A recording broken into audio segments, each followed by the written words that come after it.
Well, hello and welcome in. Welcome back to the 29th Annual Business Council of Douglas County Critical Issues Conference. Renea Louie here, one of your hosts of many hosts that work so hard to bring all this forward to you.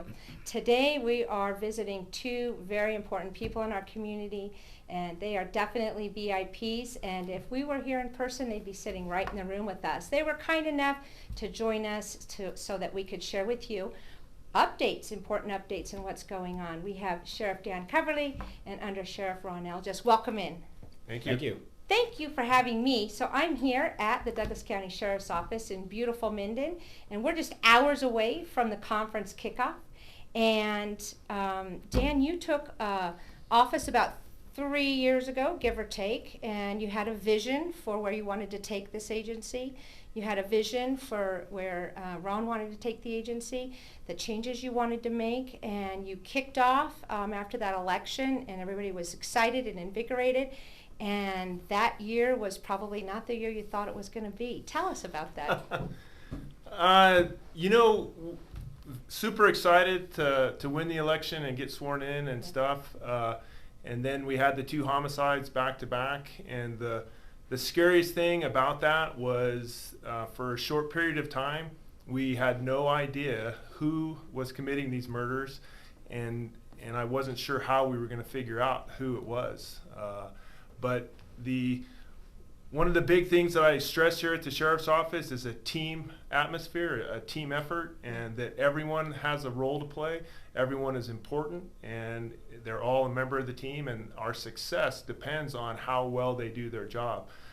Ron and I talked a lot over the course of that investigation, and one of the things we did early on was to bring everybody in. It didn't matter what division you were working, whether you were patrol, jail, or investigation, you had a role to play within that investigation, and everyone came in with their best effort, and our guys kind of got that key piece of evidence that we were able to identify Wilbur Martinez Guzman, and then because we were able to identify him, we were able to find him and stop him and arrest him. There's no doubt in my mind he would have continued murdering people. Right. And so we're very fortunate that we were able to figure out who he is and get him in a relatively short time frame, because at the onset there was no rhyme or reason to the relationship of the two victims, Sophia and Connie. They didn't know each other, and so there was that link. It was very unusual. It was very scary. The other thing that was just phenomenal, so out of tragedy, out of bad things, there's always something that good comes out of it. And I think the biggest thing for me, the positive, was the response from my department, the men and women that work for me, Right. The great job that they did. But the response from the community, and they did everything we asked them to do. Yeah. They were super supportive, and they were a large reason why we were successful also. And so when you can reach out to the community and they can be, your extra set of eyes and ears on things like that, that's huge. And that doesn't happen everywhere in the country. Right. And that's one of the things that makes Douglas County just a really super awesome community. Right. and exceptional. So I remember at a business council event years ago, both of you were with the agency. Sheriff Perini was the sheriff at the time, and he asked everybody in the audience at this business council event, how many people feel safe living here? And 100% raised their hand. And I assure you, if I were to ask that question of everybody online right now, 100% of you are going to raise your hand. When that happened, everybody was scared to death. That doesn't happen here, right? We live in Mayberry, and we all take care of each other, like you say. But your agency trains and trains and trains and trains for any catastrophic event, and you were presented a couple more, fires, floods, some other stuff happening too that hadn't happened in a couple decades. But everybody didn't panic, but they were scared. And there's a difference. They didn't panic, but they were scared. And they were like, come on, you guys, you got this, you'll figure it out, you'll figure it out quickly. They're praying. And Ron, you're command central, with Dan, making sure to communicate so people are like, I'm hearing enough, but I'm not hearing too much. And that was a hard balance, and you guys struck it perfectly. You struck that balance to say, I heard enough, I know they're on it, I know they're working towards it, I know they can't tell me too much because it'll blow, the case, but what if somebody comes to my house tonight and everybody was locking their doors? They were literally paying attention to locking their doors, probably the first time ever, and Deputy Duffy used to always say, "Nay, lock your darn door." and sometimes it would click open, and I live, here in Minden, and he'd go by and he'd walk through and he's like, ay, again, Renee, lock your door. From that point on, we kind of learned, like, take it seriously, And then we had COVID, and we had to learn to take that very, very seriously. That changed everything for your department. How do you run a jail with COVID, CCD guidelines, and keep them safe? And what if they get COVID while they're under your care and your watch? Tell us about that. How did you pivot? How did you implement? How did you just say, hey, all you bad guys, just go home? Did crime drop? Did everybody just stay home and stop being bad guys? Tell us about that. Crime did drop quite a bit. Did it? Things really shut down and slowed down. We altered our operations. We never closed. Right. So that wasn't That's an option. not a thing. Right. We never closed. We reduced the hours of our office hours. So for a little bit, you weren't able to come in and do anything with records or anything. Courts was closed. Courts were closed. But Cases backed up. The jail was always open, and we continued to book prisoners and that. Deputies continued to take calls for service and stuff. We just did the best that we could with getting all the personnel the proper PPE they needed to keep themselves safe, educating them on everything that the CDC was putting out. The Quad County Health Department, which Douglas County is a part of, There was a huge help, so we got a ton of information from them. I also talked continuously with my regional partners and other sheriffs in the state to see what they were doing, to kind of see if we're all on the same page. What made sense, ideas. Yep. Sure. But at the end of the day, I think two things happened. It wasn't quite as bad as we feared, which was a good thing. And I think that our measures mitigated. We never got a bad outbreak in the jail. I never had a bunch of officers that were out of work and sick and stuff. We had, we had a few prisoners that had it. We had a few deputies that got it, but it was spread out enough that we could absorb the time off. Small impact. And just kind of keep chunking away. We changed some of the hours that they worked to limit their exposure to each other. Right. We didn't have briefings in the station anymore. You zoomed it? They just got the information on their in-car computers and the kind of thing like that. So those things, I don't know if that made a difference. Right. But it didn't hurt, I don't think. Right. Right. And I think that's what part of what the sheriff has done a very good job of, is taking a leadership role of understanding how to make things function and how to protect. Right. And stuff like, we stopped doing misdemeanor arrests for warrants. Of course, the courts wanted things to be stopped. We stopped doing that. We were making good arrests that need to be made, but we also knew that some maybe didn't need to happen right now during that. And like you said, we had patrol. They never came in and saw each other. They all stayed separated out away from each other. So keeping those distances and doing things like that, making those leadership decisions, I think really during the homicide, during all the other things we've done, I think has been really key to keeping things the way they are. And all completely different and new. Mm-hmm. Yeah, everything was new. You hadn't contemplated that when you were running for office. No, but to that extreme, I'm saying. No, I mean, and definitely, I don't ever wish that we have multiple homicides back to back ever again. And I hopefully COVID will just go away. But there'll always be something. And Ron and I talk about this quite a bit. Is we're not good at a lot of things. We're pretty good at handling emergencies because that's kind of all we've done our whole lives. And so not that it's not stressful and not that it doesn't take some time to where we have to sit down and kind of think and stuff, but it just, at the end of the day, it's just a job and it's what we do. And so it's not a huge huge deal.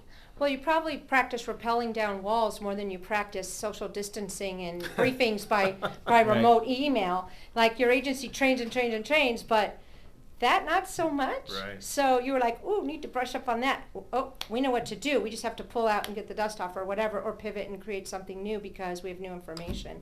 When I called you several months ago and said, hey, can we come by and do a visit with you for the Critical Issues Conference? And you're like, oh, that'd be great. You know, let's talk, let's share. None of the other stuff had happened yet.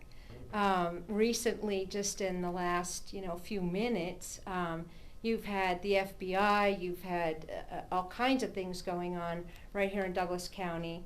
And you can't talk about it, but just, that's a huge investigation. The community all knows, I'm sure. Can't miss it. But to have an operation of illegal marijuana grow on 22 acres and 160 hothouses, it's like, what the heck? What the heck? And that's public information, so, that's wild. That's wild. That, couple things with that. One, there was a huge jurisdictional issue that I don't think most people understand. It was on Indian trust land. It's not the reservation, but there's still some jurisdictional issues. The state, which would be Douglas County, does have some jurisdiction if they're dealing with non-natives. But we had to figure all that out, and that just took time. A lot of time. While we were struggling to figure out who had jurisdiction and what the best way to deal with this, the operation, the grow, just continued to grow and grow and grow. And happily along. Yeah, and that was frustrating to me. They had no idea. Yeah, that was frustrating to me because I could see it getting bigger. We were watching it, and I'm like, why can't we get going on this? But we eventually got it all figured out. The DEA, Homeland Security, and FBI were a huge help, and they came through in the end and did a great job. And it's their case, and it should be their case. And so your agency had to be a part of the solution so that no loophole was unintentionally committed or created so that you couldn't prosecute later. Right. That was all the planning, right? So it's like can't misstep because of where it's at in the territory. And the criminal acts were more than just the illegal cultivation of marijuana. There was an organized crime element. There's a human trafficking element. Wow. There's obviously RICO statutes and fraud and just all that goes along with that kind of on a nation and international scale. Wow. That was all new to us. And we're pretty good. But I only got so many resources, and I can't be sending guys to China, right, to follow up. And so that's why we need the help of our federal partners, because they have that ability. Access and tools. Exactly.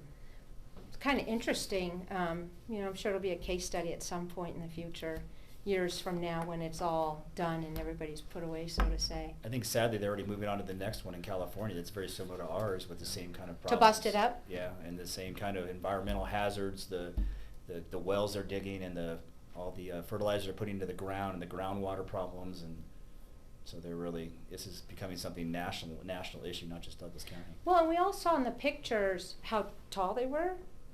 They weren't little. There's some big ones. They were big. They've been growing for a while. Yeah, for sure. And so, and then just before that, we had 2 fires come raging through. And when we had that first one, and it got under containment, and we had all the resources on it, and all that your department did, and you took a 1-minute breather and maybe took a 2-hour nap in the last month, 2 hours of sleep, and then we get the Caldor fire. And there's 5,000 firefighters on it. There's 8 states.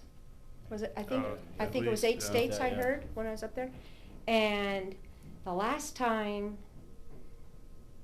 I think in 1980 when that bombing happened and the street was deserted and shut down, the only other time I remember the street being deserted and shut down was Obama came and spoke in September at the outdoor concert, and it was shut down. It was a lockdown. That was it, but who would see that? It was for a couple of hours.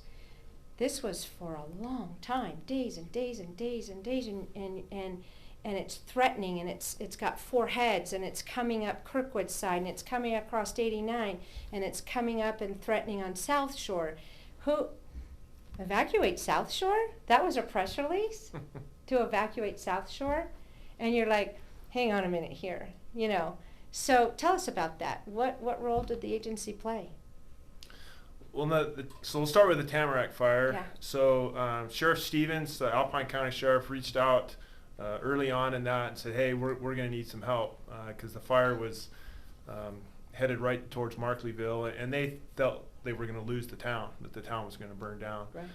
So Alpine County is not a big agency to start with, and so they needed help just with evacuations and then patrolling areas that had been evacuated. They just didn't have the manpower. So that's where we started on that fire.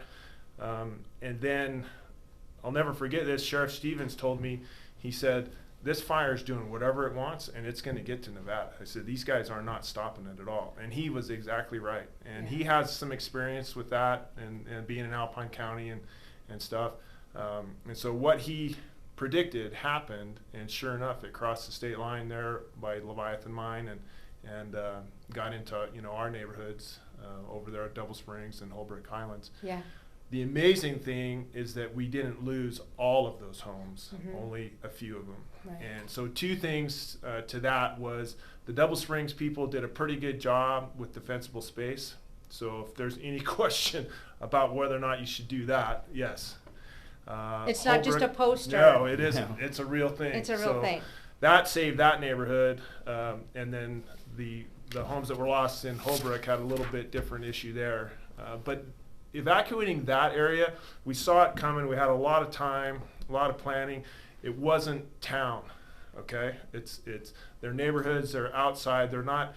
I didn't have to shut down Gardnerville and evacuate Gardnerville or Minden or Genoa, that kind of thing. So it was stressful, especially for the residents in those areas, but it wasn't a huge drain on the department because it was an easy area to work in that regard. The Caldor fire is a whole different animal, and even though it didn't get into Nevada, thank goodness, it was doing the same thing. They weren't stopping it at all. The California side, yeah. It was doing whatever it wanted to, and the fear was it'll get into the basin, and then the way it goes. So making that decision with Chief Lindgren at the lake and Chief Carlini and then the fire team to evacuate State Line was difficult because I'm not just evacuating homes, I'm shutting your business down. Okay? Exactly. So all the businesses along Kingsbury, the casinos there, everything was stopped and all those people left. And we didn't know how long or even if they would be able to get back in there. And so luckily it didn't last too long and they were able to get back in there. The residents were awesome. Nobody pitched a fit. They all recognized the threat, I think, and were fairly organized and got out of there. It wasn't a big problem. It was very easy in the sense of getting them out, very accommodating, and I'm just thankful that it stopped where it did, that it didn't get into Nevada, and nothing, we didn't lose any property or anything. But you were ready and were part of the solution to not allow that to happen. And those 5,000 firefighters needed a lot of support. Yep. And you wanted to make sure they were safe when they were off the line. And so Sheriff of Alpine County, I visited him a week or two ago, and he said, tell you hi. And he said, you're the nice guy. And I know you know what that means. Yeah, he kept saying that too. Yeah, so he's such a nice guy. So, and then Chief Hughes, and then of Alpine County, and then Chief Carlini, all those agencies. I can't imagine 8 states worth of agencies. You had El Dorado Sheriff. My nephew, who is a police officer in Manteca, California, of all things, he's like, hey, Auntie, I'm up here directing traffic at South Shore Lake Tahoe. Is your house close? And I'm like, well, son, yes, and you can come stay with it. Right. I mean, he's a he has a dog. He's a canine operator handler, and anyhow, and he was up helping from Manteca. It was just people came from 8 states to help, and the coordination of allocating resources, and you still having to be here and do all this and do all that, but that's our home. And all those, Caesars, Hard Rock, key to the equation. They're all members of the business council up there. And they hopped in, and then, manufacturers down here hopped in, and said, what do you need? And if you don't need anything, great, but if you do, we're literally going to make it right off the line, put it on a pallet, and ship it to you. There's no red tape, there's no purchasing orders, there's no requisitions. What do you need? So that in itself, you know, people want to help and bring you spaghetti, and I get that, and not necessarily a good idea during COVID, but they mean well. But the manufacturing, you know, sealed food, that's a good thing. And so the members of the business council came through along with thousands of others, literally. And just the fire line itself, you know, was just unfathomable. It's massive, yeah. Massive. It's massive. Yeah, and we did really. I think Harris Harvey's also. They were bringing food from Reno, bringing it up for the frontline guys up there. I mean, it's crazy. Like the sheriff said, you know, he loves a team atmosphere here at the sheriff's office and makes it work. Right. That's what that was. That was fire department taking care of the fire, cops taking care of the citizens, people and the citizens taking care of the cops and the firemen. Yeah. So it was all those things that comes together and makes that team effort, makes it work. Right, and you train for that, and here that happened too. Yeah. Are you ready for a nap yet? You know, it will always be something, and so we just hopefully less, not more. Yes, yeah. I'm done with the fires. I'm done with the smoke. So let's please do let it something snow, else, right? You know? Please let it snow. How about a little rain, or I don't know, something. Some snow. Right, snow. We'll take Usually, I leave summer kicking and screaming. I like to be outdoors and, you know, at the beach and water skiing and all that stuff and camping. And this year it was like, oh, all right. Let's put up the fall stuff, because that means maybe some rain and snow, anything to help it. So I said goodbye to this summer quickly, right after Labor. I'm like, you need to get out of here now. You know, I'm done with this summer. And then COVID flared up again. And then, of course, you have your events, and a couple of them went off. You just did Candy Dance just a minute ago here this past weekend. And how many people were there? Do you have any estimates? I haven't gotten a count. Yeah. Ron was there. We were there Saturday, and there was probably a couple thousand people there, at least 5,000 on Saturday. I'm sure Sunday was just as big. More? You think it's more than that? Because it can get really It was big. massive. It was close quarter all the way. The cars were parked all over the field on all three parking lots were full. And that puts a lot of impact on your agency.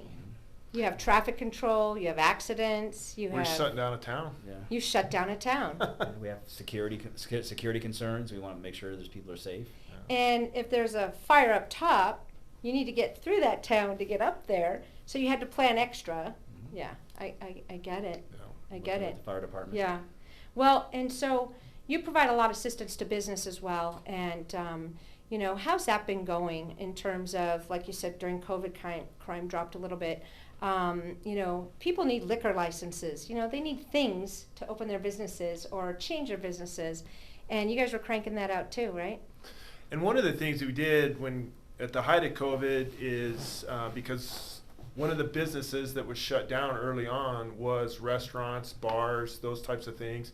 And so we understood that early on and pushed the payments of the liquor licenses and kind of pushed that down until they were opened back up. So we didn't require anybody to pay their liquor license, you know, when they're not open and earning any money. So we tried to help them as much as we could on that, and because we understood, you know, arbitrarily having your business just picked right out of all types of businesses, yours gets picked, and now you have to shut down. Right. That's a tough deal, and you know, that has a huge, and that industry is difficult anyways. You know, the restaurant and you know, bar business, that's a tough deal even when times are good. Right. So now you know, you have to close your door. So what I didn't want to be all through COVID is, or at any time, is the extra burden, right? So the goal with the business community as far as the sheriff's office is to provide them with the support so that their business can be as successful as it can. So whatever that may be, whether it's, you know, you're doing special events, or you know, you just need extra patrol because you've got merchandise or equipment or whatever that's in a yard that you don't want messed with, whatever it may be. You know, we want to support you and help you so that you can be successful. I don't want to be the problem in you having a successful business. And we appreciate that, Sheriff, because there were some across the U.S. that were enforcing things that were untenable, and you didn't, and you tried to be reasonable during COVID, and you were, and you made a huge point to go out to the public and to the business sector and say, we're going to just stay right here. Everybody's fine. We're not going to overreact, because you see a lot of crazy stuff happen on TV, and you're like, oh God, is Sheriff Coverley coming for me? Is Undersheriff Elges going to be coming around the corner? Are they going to do that here in Douglas? And they worry. And you came out right away and said, we're not going to do that. We're not going to be that kind of guy. So, the feds were suggesting maybe, you could do some things. You're like, we're not going to do that. We're not going to do that. So, practical common sense prevailing, what a thought. Right? And people were less stressed. So it was a great management, really, and we thank you for that. So I'm going to ask you a hard question, and I'm going to spring it on you. You don't have any time to plan. I'm going to ask you both. What's the hardest part of your job, and what's the best part of your job? Ron? I get to go first? Yeah. The hardest part of our job, I think, is trying to keep everybody safe and understand that we're always trying to do what's best for them, for the community, for our personnel. I think we're always overlooking anything over and over again, trying to make sure we're doing things right, and it's hard because you can't. There's always somebody who's got. I think the best part of the job is the successes that we've had. Just all the incidences. You've named 3 or 4, but there's 5 or 6 more that were just as hard on us or him. Yeah. But we came out of it successfully, so yeah, that'd be the best part. Okay. The hardest part for me is the worry for my deputies. Sergeant Lane's got shot last year right before Christmas. Yeah. That's probably the worst thing that can happen, and so I worry about him. Yeah. Ron Miller a couple years before that. Right. So since I've been sheriff, we've had a guy in a shooting every year. We've had 2 guys get shot, and it seems like we're catching some pretty bad people here that come through the community, and so the risk is always there. I worry that if I'm giving them the equipment that they need, the training that they need, all the support that they need to be successful when it counts. So that weighs on me heavily, and I just worry about it. Of course, and we do too. For them. Yeah, every day. And I know you do, and Yeah. that's the best part of the job, is the community support and the outpouring of appreciation and love that the community shows to the deputies and to the agency, to the profession. And there was a pretty significant event that happened this summer that I think demonstrated the community support for the sheriff's office and for me individually, and right. And I appreciate that, and that hasn't gone unnoticed. Right. And so every week somebody brings something by for the guys. Yeah. And that is huge, and that's the best part. This is a great place to live and a great place to be the sheriff. Some good people, and most of the people that have committed these acts don't belong here. They don't live here. No. They came from somewhere else, and you've had wild car chases, more than one. What's up with that? Do they spin the wheel and go, hey, let's drive through Douglas? That's good. I'm going to tell you right now, anybody that lives here that's paid attention for less than even a minute has said, whatever you do, don't pick Douglas to drive through because you won't make it out. You've gotten every single guy. I think they're 7-0. 7-0. Yeah, it's not Exactly. like we're keeping track. I like keeping track. Yeah. If we chase you, we're going to get you. But they went through all those other agencies and all those other jurisdictions, and they didn't get them. Yeah. Just saying. You got them all. And they didn't belong here.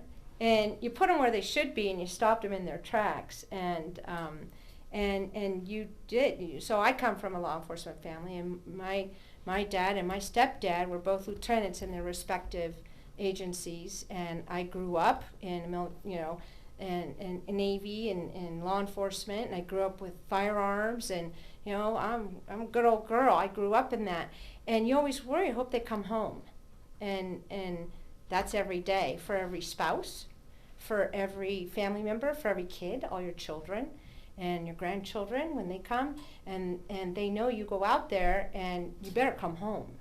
And so to hear that you say that's your number one priority that you worry about, I think we kind of knew that in our heart, but that's not always every sheriff's priority. But we know that's yours for sure, and we appreciate that. And it means a great deal. and to everybody when you get the bad guy, but you're out in the community being the nice guy. He's a nice sheriff. What kind of balance is that? What kind of balance is that, right? So, bad guys, just let y'all know now, don't bother. Just go right around. Don't come through. So, let me ask you, are you going to run again? You bet. Okay. We have your commitment. You have my commitment. Okay. All right. All right. Have your deal? Deal. Okay. All right. Good. So, well, you heard it here first, or second, or third. He might have been on a national news and said, "This is my name. I'm running for office." I think that might have happened on television. So, I don't know who might saw that, but I know I did. So, good job there.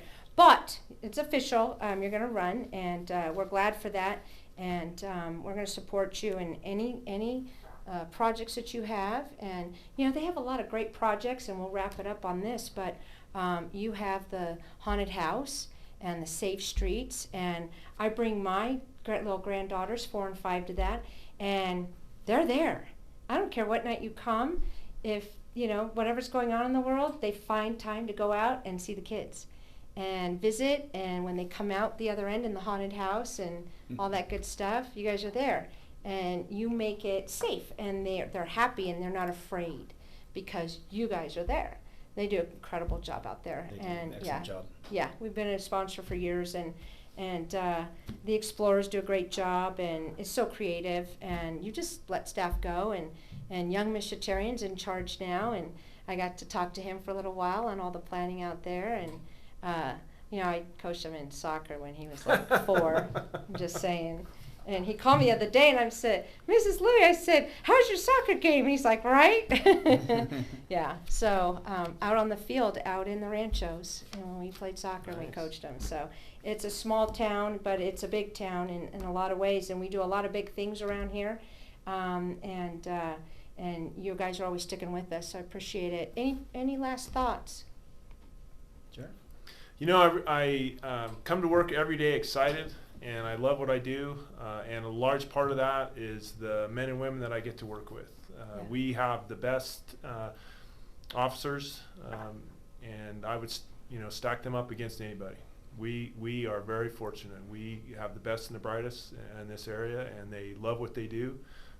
They are very passionate about doing the right thing and providing that good service to the community, and I couldn't be prouder of her. And so I really enjoy that part of it, and it's just great. Well, we're going to pray for a quiet winter. Sure. Knock on wood. Yeah, Right, yeah. right. Good. Well, we thank you both so much for hanging out with us today. We've got hundreds and hundreds of participants that have registered for the conference, and they're all safe, and they are watching and participating online. We miss you guys. Next year is the 30th anniversary for the Business Council, and I'm thinking maybe we go out to the Coverley Ranch and do the Critical Issues Conference, and we make it like the Basque Fry. There you We go. have 5,000 people. Sounds That's a great. big deal. So the businesses support you guys. You guys know that. You calling us whenever you need us. We try to be there for you, and vice versa. And so we appreciate very much the partnership. And next year, guys, the 30th annual Critical Issues Conference, we hope to all be together, hell or high water. And for a lot of reasons, we need to be together. And keep on going, keep on trucking, and we'll see you in a minute. Take care.